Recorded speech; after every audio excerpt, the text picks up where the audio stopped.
Hey, I'm Scotty, and in this tutorial I'm going to show you 3 important tips on how to add landscapes to your urban sketches using my loose ink and watercolor sketching technique. So the first tip when we look at a reference like this is that we must create an interesting composition. So in this photo, what is our focal point? What do you see as the most important features of this photo? And do we need to include everything in this? Well, I'd say our focal point is that building and the bridge. That's the thing that I want to focus on mostly, and we've got this large landscape behind that. We have a waterfall, we've got the river, we've got some buildings over there, and even some distant mountains. To help with our artwork and help focus the viewer when they're looking at it, we're going to make the bridge the feature. We might crop the image a little bit and make that house just slightly bigger so that it can be the main focus. And I'm not so worried if we lose a bit of focus on that waterfall or the top of the mountain, how big it is. It doesn't need to be exactly representing what we have here. We can actually reduce the mountain to fit into the box that we draw. Okay, the first step is I'm going to draw a border on my page. Draw this slowly. Okay, now we've got our border.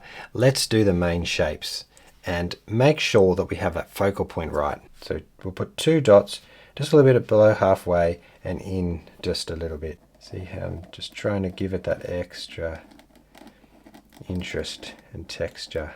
Okay, so now we're drawing that arc through there. So draw that, comes down like this and a little bit like that. And this is outlining this bush here. So we're not drawing every leaf, go for it. So that's the width of a house, side of the house and the other side of the house. So we've got a triangle there and then comes out and then we have a chimney and we've got a house. See, that's a nice focal point to the sketch there. So now we're going to just simply outline this huge mountain like that, just giving it a nice wobble like that. Bigger trees like this. And then in the background, there's this mountain range and at a bit more of a peak to it. Now with the red lines there, you can see I've simplified the houses. I wouldn't go in and try to make them all perfect to what the architecture is there. We just want to hint that there are houses there. So we've got that first house. So just simplify it just slightly. And then just follow that just slightly up there with the line work to break that up. And just roughly some outlines there coming down like that. The outline of a tree, branches in there. And that's all. So that is our composition, and we've changed the composition slightly from the reference to put more emphasis on this section here. So tip number 2 is about adding depth, which is the same as adding perspective in these kind of drawings. So you can see in the reference that we can see right into the distance, and we actually have 3 layers. So we've got the background, which is the mountain in the background there, and then we have the middle ground, which is this landscape on the mountain, and then we have the foreground, which was the house and the bridge. So how do we give that depth to our sketch? We don't want it all to look flat. Well, there are actually 3 ways to give depth, which I'm going to go through. So I'll run through them quickly. The first thing is with the line work, with the amount of detail. So if I was to sketch all of the detail, outline every single tree here and branch and everything I could see, it might look something like this. Now that might be a bit of an exaggeration, but you can't really see the house and bridge. But if I did something like this, you can see there's detail in the house and the bridge. You focus on those areas and those other bits blend into the background. So that's one way to bring everything forward, is to put more detail in these front subjects. The second way is through value. You can see in the background, it's the lightest value. Make sure that's very, very dull. And then we have in the middle ground, slightly higher value, slightly darker there.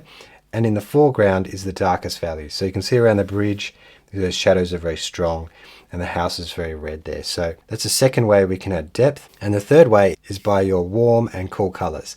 Now I'm by no way an expert in this, but you can see here that the background, the furthest point away, is a bluer color. So it's a cooler color in that mountain. And as we go into this area here, it's getting a little bit warmer in that section. And then on the front here is the warmest colors. So when we combine the detail, the values, and the warm and cool colors, you can really add depth. So we're going to start with the line work first. So let's start with the bridge here. We're going to add all our effort, all our line work around this bridge. I'm actually making the guardrail slightly smaller than it would be. Imagine all the different texture we have here. So we can spend a little bit more time here. And we don't have to draw every stone that we have here. And I'm drawing them in one line, if you've noticed. Okay. Nice and interesting. Oh, it comes to an end there, actually. Can you see now that we're focusing on this area when you look at it, and the background sort of is pushed back? And then the house. Let's go down this way. And now let's add a little window here. And draw little squares there. So we're going to start with the foreground here with the building and the bridge. And as I said, we're working from a highest contrast, highest values, to going to the lowest contrast there in the background. Without touching that side bit, let's leave a little bit of a gap there through there. Now let's focus on the bridge. So put Payne's Grey there first. And we're going to add texture to it later. And we can start on this side too. Burnt umber. So warm up that middle section. Lighter and warmer in the middle. But just a little bit there. Now the other contrasting bits are these bushes here. So we'll add those in too. Around the outside where it's lighter, we can add the sap green. Yellow here, some brightness. Now the core of the tree here, we have Viridian green, like that, even though it is brighter than the reference.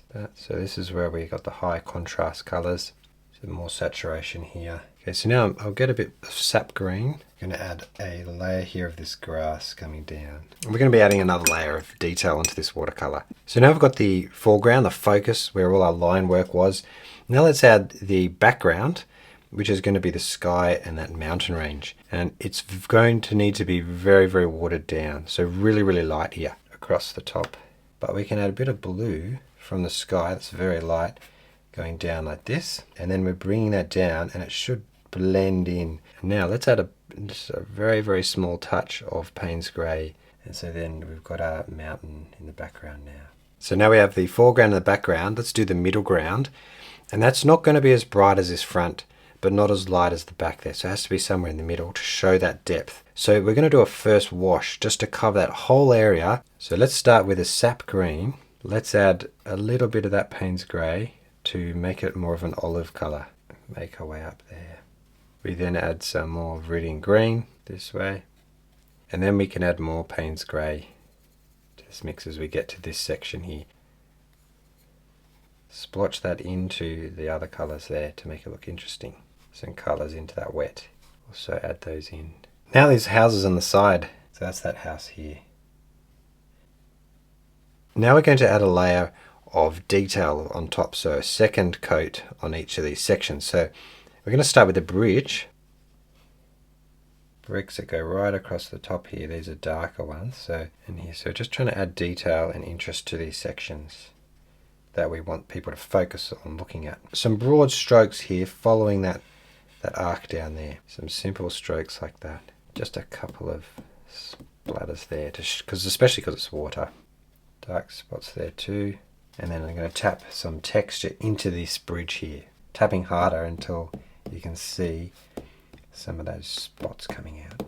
See, like that across there. So through here does look a bit flat, but we've got the main colors of it changing from a light to a medium to a darker. Let's add a light layer of trees in the background there with Viridian green, then adding in the Payne's Grey. See, there's pine trees in the background here. Let's see what happens if we just add a few brush strokes. And see how I'm adding them? It's just impressionistic. We're just adding the brush strokes. So start at the top here with the point of your brush, and then come down and press a bit harder and make it expand out there. Some trees. Now just look where there's some dark areas here. So it comes down like this. That same shapes with the top of the brush, and then pressing harder. You can twist a bit at the bottom. See there? It's not overpowering everything here. Now that front section is dried here, we can do some more interesting texture. If you've got an old toothbrush, you can use this. A bit more interest there. It's like a spray brush. Now we're getting towards the end. We want to add some shadows, which I've got Purple Lake. Underneath the bridge there's a shadow.